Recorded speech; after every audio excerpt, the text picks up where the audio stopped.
আসসালামু আলাইকুম। আমি সজীব। আপনারা দেখছেন জিক্সার মনোটন বাইকটি, যেটি আমি সদ্য নতুন কিনেছি।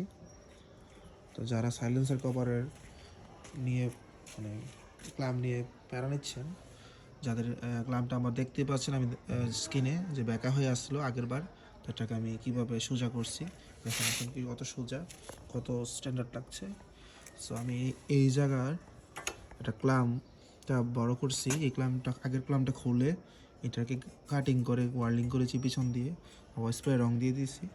এই যে নিচে দিয়ে দেখাচ্ছি, দেন জোড়া দিচ্ছি, জোড়া দিয়ে এটার মতো করে পজিশনে বসাইছি। এখন অনেক মজবুত, প্রচুর হাড় মজবুত, আওয়াজ টাওয়াজ কিছু নাই।